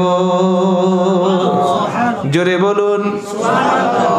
এখান থেকে কি বুঝলেন? মালাকুল মউতের এসে দেখছে লোকটা মারা যাওয়ার সময়, তিনি যখন মারা যাচ্ছে, ইন্তেকাল করছে, তার চেহারাটা শরীরটা তওবাকারীর বাড়ির দিকে একটু বেশি ঝুঁকে গেছে। আল্লাহ রহমতটাও রহমতের দিকে ঝুঁকে গেছে, তার জীবনের সব পাপগুলি আল্লাহ মাফ করে দিয়েছে। এবার আপনি বসে বসে ভাবুন, আপনার মৃত্যুটা যদি লটারির টিকিট কাটতে যেতে যেতে যদি রাস্তায় হয়, আপনার মৃত্যুটা যদি মদের আড্ডায় যেতে যেতে হয়, আপনার মৃত্যুটা যদি সুদের আড্ডায় যেতে যেতে হয়, আপনার মৃত্যুটা যদি গান শুনতে শুনতে হয়ে যায়, আপনার মৃত্যুটা যদি মদ খেতে খেতে হয়ে যায়, আপনার মৃত্যুটা যদি নাপাক অবস্থায় হয়ে যায়, আমারও ওই একই অবস্থা হবে। কিন্তু মৃত্যু অবস্থায় যদি কালেমা পড়তে পড়তে আমি আল্লাহর কাছে যাই, কোরআন শুনতে শুনতে যদি আল্লাহর কাছে যাই, ওযু করে নামাজের দিকে যাওয়ার সময় যদি আমার মৃত্যুটা হয়, আমি যদি কোরআন শেখার উদ্দেশ্য বাড়ি থেকে বার হই, ওই অবস্থায় যদি আমার মৃত্যুটা হয়ে যায়, আমি যদি কোনো ভালো কাজ করার উদ্দেশ্য যদি আমার মৃত্যুটা হয়, ওটা মৃত্যু না, ওটা আল্লাহর রাস্তায়, ওটা শহীদ হিসাবে আল্লাহ কবুল করে নেবে। আরো জোরে বলুন সুবহানাল্লাহ।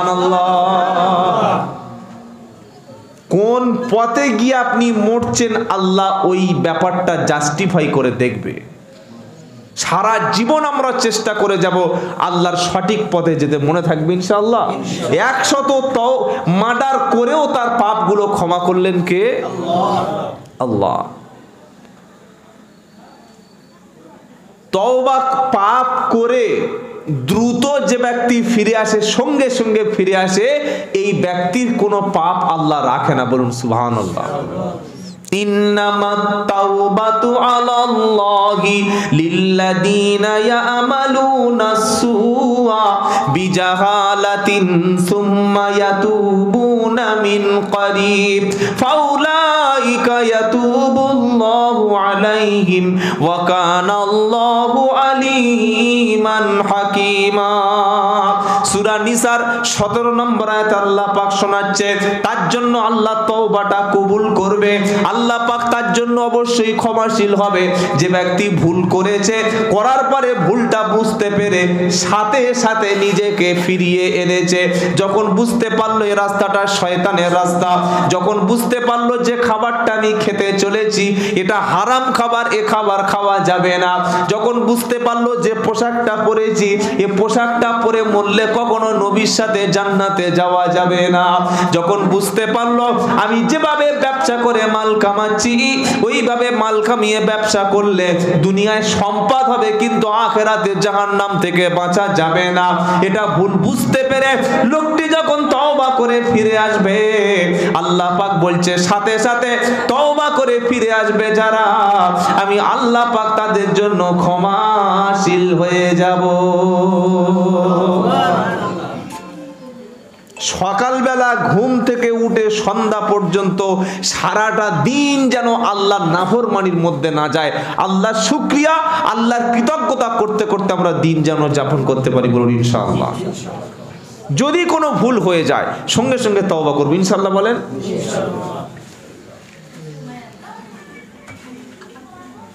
কোনো সময় যদি একটা মিথ্যা কথা বলে ফেলি, এই মিথ্যাটা চাপা দেওয়ার জন্য আরো 90টা মিথ্যা কথা আমরা বলি, তাই তো নাকি? একটা মিথ্যা কথা হয়ে গেছে, ওটা চাপার জন্য আর 90টা মিথ্যা কথা। একটা অপরাধ করেছে লোক, ফিরে আয় বাবা, ওই অপরাধটাকে ঢাকার জন্য আরো 14টা মিথ্যা কথা বলছে। আল্লাহ পাকের জন্য ক্ষমাশীল হবে না। একটা সাহাবার ঘটনা বলছি, সাহাবাটার নাম হচ্ছে আবু লুবাবা। কি নাম বললাম? আবু লুবাবা, যার সম্পর্কে কোরআনে সূরা তাওবার 102 নম্বর আয়াত নাজিল হয়েছে, বলুন সুবহানাল্লাহ। যেমন তেমন ব্যক্তির জন্য কোরআনে সূরা আসে নাকি? এই আবু লুবাবা রাদিয়াল্লাহু তাআলা আনহু, ইনি ছিলেন বনি মুস্তালিক গোত্রের একজন নেতা। যখন তিনি মুসলমান হয়নি, তার নেতৃত্বে হাজার হাজার ব্যক্তি তার কথা শুনে চলতো। তিনি নবীর কাছে কলেমা পড়ে মুসলমান হয়েছে, কিন্তু তার গোত্র, তার দলের লোক কেউ মুসলমান হয়নি। তো যুদ্ধে যাওয়ার জন্য তার কওমের লোকেরা আল্লাহর নবীর সঙ্গে যুদ্ধে যাব বলে বার হয়েছে, হয়ে আবার রাস্তা থেকে বেঈমানি করে ফিরে এসেছে, বলছে না আমরা নবীর সঙ্গে যুদ্ধে যাব না। এটা বেঈমানি না বেঈমানি নয়? বিশাল বেঈমানি। যখন এরকম মুনাফিকি করলো, এরকম শত্রুতা করলো, নবীর পিছন থেকে ইসলামে ছুরি মারলো, আল্লাহ নবী সাল্লাল্লাহু আলাইহি সাল্লাম সিদ্ধান্ত করলো যে যারা যুদ্ধে যায়নি, আবার যুদ্ধে না গিয়ে যারা যুদ্ধে গেছে নবীর বিরুদ্ধে, তাদের পিছন থেকে সাপোর্ট করেছে, আল্লাহ নবী সিদ্ধান্ত করলেন, আল্লাহর সিদ্ধান্ত, তাদের প্রত্যেকের গলা কাটা হবে, প্রত্যেকের গলা কাটা হবে। কেউ যদি সামনে এসে বলছে আসসালামু আলাইকুম হুজুর ভালো আছো, আর পিছন থেকে যদি আপনার ক্ষতি করার চেষ্টা করে, এ লোকটার বাঁচার অধিকার আছে ইসলামে? এ হচ্ছে মুনাফিক। সবচাইতে ইসলামের বড় ক্ষতি করেছে মুনাফিক। কাফেররা অত ক্ষতি করতে পারবে না। আর মানুষের জীবনে যদি কোনো মুনাফিক একটা দুশমন থাকে, তার বাঁচার কোনো রাস্তা নাই। আর মুনাফিককে সামনে সালাম দেবে, সামনে হেসে কথা বলবে, আর পিছনে বাঁশ দেওয়ার চেষ্টা করবে। একদম বাংলা ভাষায় বলছি, বাঁশ বোঝেন তো? বোঝেন না? সামনে দেখলে ভাই ভালো আছো, আল্লাহ তো, আর পিছনে যত রকমের ষড়যন্ত্র সব করবে। কি করে একটা মানুষের ক্ষতি করতে, এরকম মুনাফিকরা জানে। এরা ইসলামের সবচাইতে বেশি ক্ষতি করেছে। তো এই গোত্রটাকে আল্লাহর নবী সিদ্ধান্ত করলো, এদের প্রত্যেকের কতল করা হবে, হত্যা করা হবে, কারোর বাঁচানো যাবে না। এটা নবীর সিদ্ধান্ত, আল্লাহর সিদ্ধান্ত। আল্লাহ তার রসুলকে এই সিদ্ধান্ত দিল, আর এই খবরটা হযরত আবু লুবাবা জেনে গেল। কে জেনে গেল? আবু লুবাবা।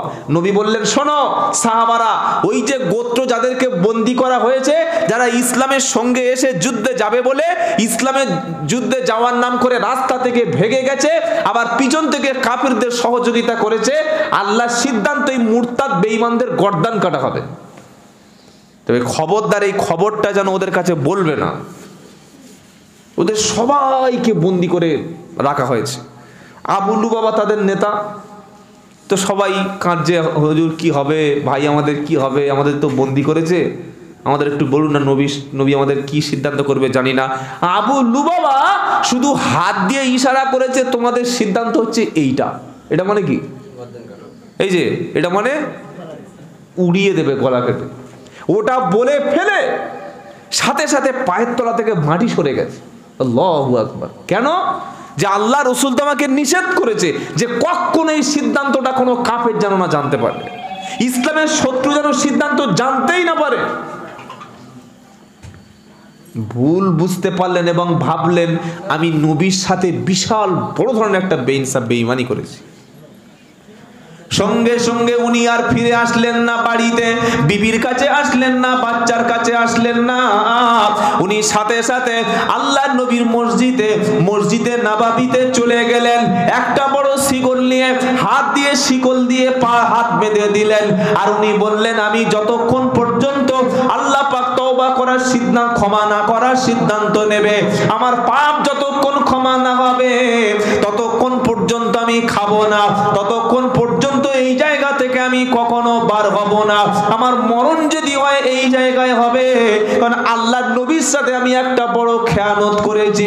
খবরটা যখন আল্লাহর নবীর কাছে গেল, আল্লাহর নবী সাল্লাল্লাহু আলাইহি সাল্লাম বললেন, আবু লুবাবা এমন সিদ্ধান্ত নেওয়ার আগে যদি তিনি আমার কাছে এসে একবার ক্ষমা চাইতো, আমার কাছে যদি বলতো, আমি আল্লাহ তাআলার কাছে বলে আবু লুবাবার জন্য ক্ষমা চেয়ে নিতাম। বলুন না সুবহানাল্লাহ। কিন্তু সে তো নিজেই সিদ্ধান্ত নিয়ে বসে আছে। ও কি আমার কাছে বলেছে একবারও? হাত বাঁধা পা বাঁধা, শুধু খাবার ওয়াক্তে এসে প্রচন্ড ক্ষুধার তাড়নায় একদিন দুদিন পরে আর মুখে যখন ভাষা নাই, আর কানে যখন আওয়াজ যাচ্ছে না, আর যখন হাঁটতে পারছে না, দাঁড়াতে পারছে না, হাত পা বাঁধা, চলতে পারছে না, ওই সময় সাহাবারা মসজিদে নববীতে এসে মুখে অল্প একটু দুটো লোকমা দিয়ে যায়, মাঝে মাঝে মুখে পানি দিয়ে যায়। সাহাবারা গিয়ে তার রশি খুলতে গেছে। আবু লুবাবা বললে, আমার রশি খুলবে না যতক্ষণ পর্যন্ত আল্লাহ তাআলা আমাকে ক্ষমা ঘোষণা না করবে। আমার মৃত্যু হয় তাও হবে, আমি এই জায়গা থেকে বাড়ি ফিরবো না। জোরে বলুন না সুবহানাল্লাহ। এ তওবা যেন আমাদের মধ্যে আসে।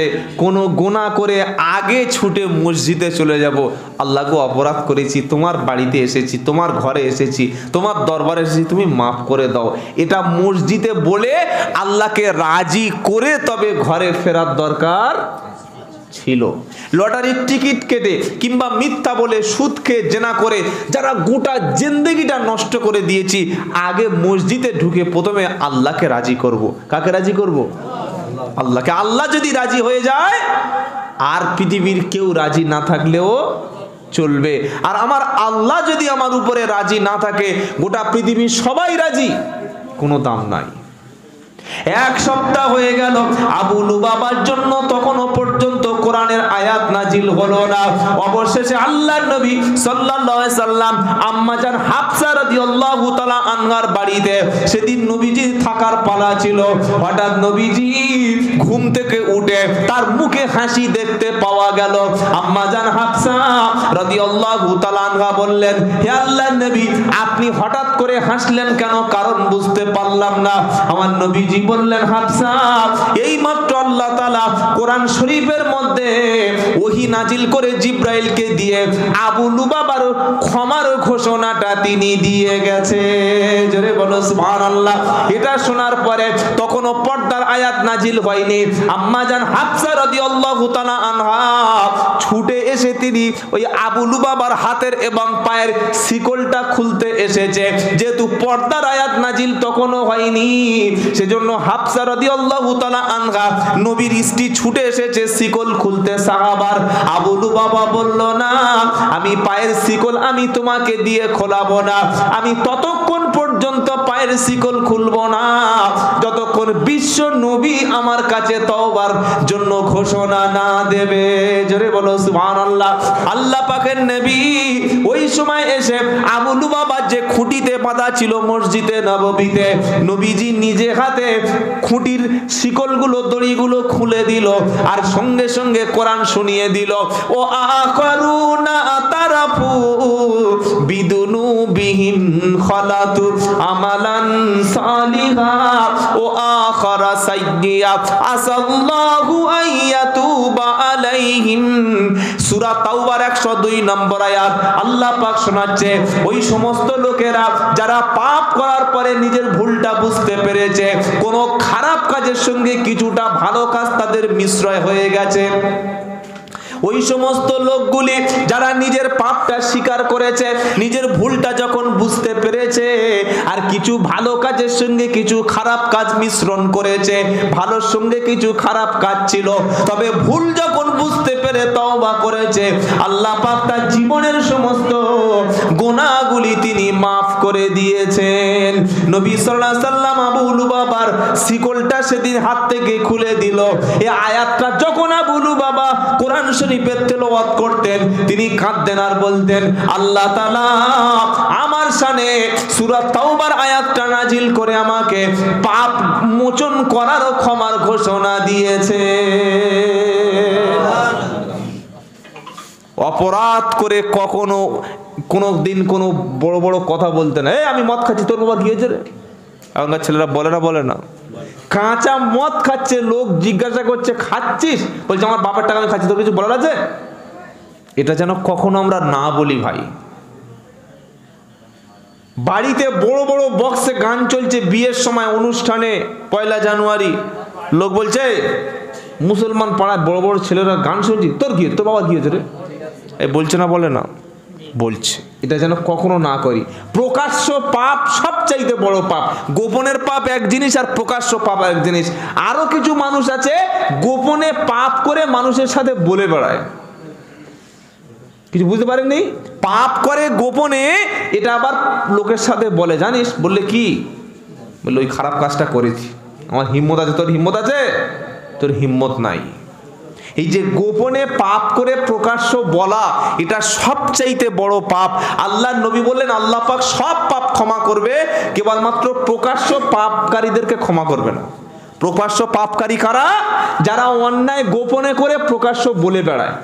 গোপনে গোপনে একটা নারীর সঙ্গে সম্পর্ক, তার সঙ্গে জেনা পর্যন্ত করে ফেলেছে, শারীরিক সম্পর্ক করেছে, কেউ জানে না, কেউ খবর পায় নাই, তওবা করে মাপ করতে, যদি মাপ চাইতো আল্লাহ ক্ষমা করে দিত। ও পুরো বন্ধুদের সাথে বলে, জানিস, বলে সব হয়ে গেছে। আস্তাগফিরুল্লাহিল আযীম, আস্তাগফিরুল্লাহ। চুরি করছে রাতে, চুরি করে দিনের বেলা প্রকাশ্য বলে বেড়াচ্ছে, মাল তুলে নিয়েছি রে, পুষিয়ে নিয়েছি। গোপনে পাপ করে যদি সেই পাপকে ঢাকঢোল পিটিয়ে প্রচার করা হয়, আল্লাহ এই প্রকাশ্য ফাসিককে কখনো ক্ষমা করবে না। তিনি আল্লাহ, তিনি রহমান, তিনি রহিম, তিনি অবশ্যই ক্ষমা করবেন। তবে প্রথম শর্ত হচ্ছে আপনাকে নিজের ভুলটা স্বীকার করতে হবে, স্বীকৃতি দিতে হবে যে অপরাধ করেছি, এটা আল্লাহর কাছে স্বীকার করতে হবে। এটা আল্লাহ কোথায় বলছে?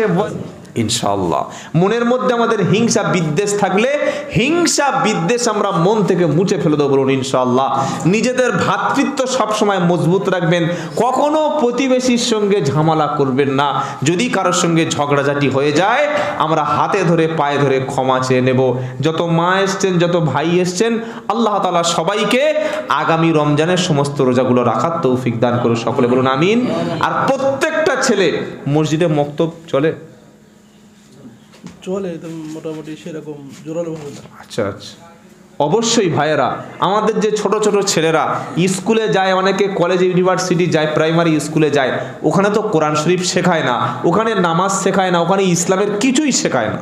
তো আপনার ছেলেটা যদি বাচ্চা বয়সে আল্লাহ না রসুলকে চিনতে পারে, এই ছেলেটা মদ খাচ্ছে তার অপরাধ নয়, সে জেনা করছে তার অপরাধ নয়, কারণ সে তো জানেই না যে কত বড় পাপ করছে। সেজন্য এই একবার বছরের জলসা দিয়ে কোনোদিন সমাজ পরিবর্তন হবে না। আপনার মসজিদ ভিত্তিক শিক্ষাটা চালু করুন। মক্তবে যিনি ইমাম সাহেব আছেন, মাসের শেষে তাকে 200 টাকা 300 টাকা মাসের শেষে হাতে দিয়ে আপনার বাচ্চাটাকে যেন ভালোভাবে দিন এবং ইসলাম শিখতে পারে। আমি এসে আমার এই মাওলানা সাহেবরা বলছিলেন, আপনাদের যিনি ওস্তাদ, যিনি আমার পাশে বসে আছেন, ওনার মেহনতে এলাকায় প্রচুর কাজ হয়েছে, ঠিক কিনা বলেন? সবাই যেটা বললো আমি শুনলাম। আমি একটু আগে বলছিলাম যে আলেমের খুব দরকার। তো যিনি ইমাম সাহেব মসজিদে আছেন, হয় সকাল কিংবা আসর কিংবা মাগরিব, প্রত্যেকে তোমরা যারা যুবক ছেলে যদি চেষ্টা করো আমি একটু কষ্ট করে কোরআন শিখবো, 1 থেকে 2 মাসের মধ্যে তোমরা সহিভাবে কোরআন শিখে নিতে পারবে, নামাজও শিখে নিতে পারবে। কারণ কোরআন শেখা পৃথিবীর সবচাইতে সহজ, বলুন সুবহানাল্লাহ।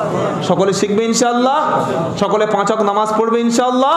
আল্লাহ তাআলা সামনে নিসফে শাবান শবে বরাতের রাতে সবাইকে যেন ক্ষমা করে দেয়, সকলে বলুন আমিন। দরুদ শরীফ, আল্লাহুম্মা সাল্লি আলা سيدنا مولانا محمد وعلى آل سيدنا مولانا محمد وعلى آل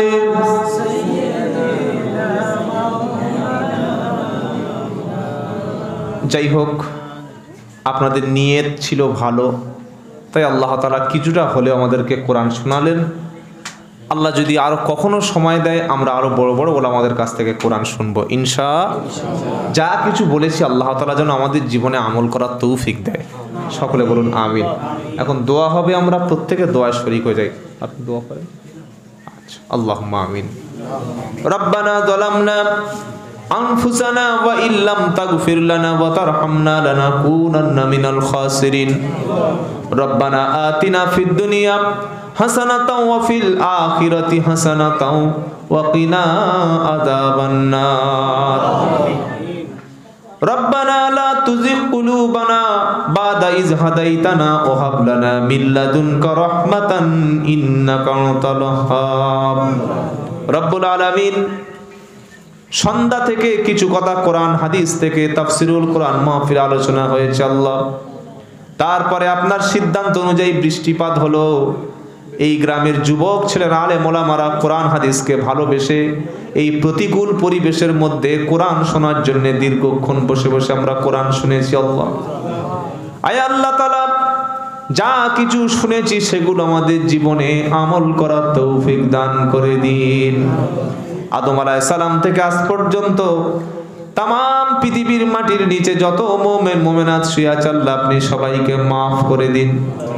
আয় আল্লাহ, যত নেক বান্দা আউলিয়া বান্দা আপনার প্রেমার আপনার আশিক বান্দা কবরে চলে গেছে আল্লাহ সবাইকে মাফ করে দিন। বিশেষ করে আমাদের দাদা দাদি নানা নানি শ্বশুর শাশুড়ি আত্মীয় স্বজন পাড়া প্রতিবেশী যারা কবরে চলে গেছে সবার কবর আযাবকে আল্লাহ আপনি ক্ষমা করে দিন। আয় আল্লাহ, অনেকের বাপ নাই, জনম দুঃখিনী আম্মা জান সারা জীবনের মতো চলে গেছে। আব্বা আম্মা যাদের কবরে চলে গেছে আব্বা আম্মার কবরটাকে জান্নাতুল ফিরদাউসের বাগান বানিয়ে দিন। রব্বির হামহুমা কামা রাব্বায়ানি সগীরা। রব্বির হামহুমা কামা রাব্বায়ানি সগীরা। আল্লাহ, আমাদের মধ্যে যুবকেরা বেশি এসেছে, প্রত্যেকটা যুবককে আল্লাহ 5 ওয়াক্ত নামাজ পড়ার মতো ক্ষমতা দান করুন, হেদায়েত করে দিন আল্লাহ। আল্লাহ, সব যুবককে আল্লাহ আপনি মদের হাত থেকে, জেনার হাত থেকে, সুদের হাত থেকে, লটারির হাত থেকে বাঁচান। আয় আল্লাহ, যুবকরা কোরআন শরীফ শিখতে পারে, তাফসীরুল কোরআন মাহফিল অনেক কষ্ট করে পাড়ার যুবকেরা একটা অনুষ্ঠান করেছে আল্লাহ, এই কোরআনের মজলিস থেকে যেন জীবন সবাইকে কোরআনের মতো পাল্টে নিতে পারে সে তৌফিক দিন। আয় আল্লাহ, যারা কোনো কাজ নাই বেকার প্রত্যেকের কাজের ব্যবস্থা করে দিন। অসুস্থ যারা সবাইকে সুস্থ করে দিন। আমাদের ছেলেরা স্কুল কলেজ ইউনিভার্সিটি যারা পড়াশোনা করছে ছাত্রছাত্রীদের পড়াশোনা করে জীবনে প্রতিষ্ঠিত হওয়ার তৌফিক দিন আল্লাহ। আল্লাহ, তওবা সম্পর্কে দুটো একটা কথা আলোচনা করলাম। আমরা জীবনে এমন কোনো পাপ নাই যে করতে বাকি আছে আল্লাহ। আমাদের জীবনের সাগীরা কবিরা শিরকি বিদআতি কুফরি নামাজ না পড়া মিথ্যা সমস্ত গুনাহকে আল্লাহ আপনি মাফ করে দিন। আয় আল্লাহর কদিন পরে নিসফে শাবান শবে বরাতের রাতে আপনি যাদেরকে ক্ষমা করবেন তাদের মধ্যে আমাদের নামটা লিপিবদ্ধ করে নেবেন আল্লাহ।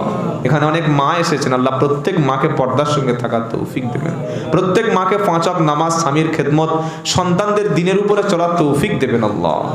আয় আল্লাহ, যাদের সংসারে অভাবকে দূর করে দেবেন আল্লাহ। আয় আল্লাহ, সুস্থতার সঙ্গে বাকি সামনে রমজান মাসে সমস্ত রোজাগুলি রাখার তৌফিক দান করবেন আল্লাহ। আয় আল্লাহ, আমাদের জীবনে প্রত্যেকের ঈমানে মুকাম্মাল না করে পৃথিবী থেকে তুলে নেবেন না আল্লাহ। মৃত্যুর সময় যখন হয়ে আসবে কলেমার সঙ্গে ঈমানের সঙ্গে রমজান মাসে শাহাদাতের মৃত্যু নসিব করবেন আল্লাহ। আল্লাহ, তাহাজ্জুদের সময় আপনার দরবারে হাত তুলেছি আল্লাহ, কার মনে কি উদ্দেশ্য আছে প্রত্যেকের নেক উদ্দেশ্যকে কবুল করবেন আল্লাহ। আজকের মজলিসকে কবুল করে নিন, আমাদের তওবাকে কবুল করে নিন। আয় আল্লাহ, আমাদের কবরে যাওয়ার সময় আমাদের কবর আযাবকে মাফ করে দেবেন। কিয়ামতের দিন আমলনামা ডান হাতে দান করবেন, আরশের তলা ছায়া দান করবেন। ওগো আল্লাহ, সবচাইতে যে বড় দোয়াটা চাই আপনার কাছে, আমরা যেন ঈমান নিয়ে কবরে যেতে পারি তৌফিক। আয় আল্লাহ, ফিলিস্তিনের মুসলমানদেরকে হেফাজত করুন, বাইতুল মুকাদ্দাসকে হেফাজত করুন। আল্লাহ, এই যুবকদেরকে আল্লাহ আপনি হেফাজত করুন। আল্লাহ, যত মানুষ এসছে প্রত্যেকের গুনাহকে মাফ করে দিন আল্লাহ। আমি সবচাইতে বড় পাপী, এখানে আলেম ওলামা নেককার বুজুর্গ কত হাফেজ আলেম দিনদার বসে আছে আল্লাহ, যাকে ভালোবাসেন আল্লাহ তার সাথে আমাদের সবার দোয়াকে কবুল করুন আল্লাহ। রব্বানা তাকাব্বাল মিন্না ইন্নাকা আনতাস সামিউল আলিম ওয়া তুব আলাইনা ইন্নাকা আনতাত তাওয়াবুর রহিম সুবহানা রাব্বিকা রাব্বিল ইজ্জাতি আম্মা ইয়াসিফুন ওয়া সালামুন আলাল মুরসালিন ওয়ালহামদুলিল্লাহি রাব্বিল আলামিন ওয়াজআল আখিরা কালামাতিনা ইনদাল মাউতি লা ইলাহা ইল্লাল্লাহু মুহাম্মাদুর রাসূলুল্লাহ সাল্লাল্লাহু আলাইহি ওয়াসাল্লাম। আসসালামু আলাইকুম।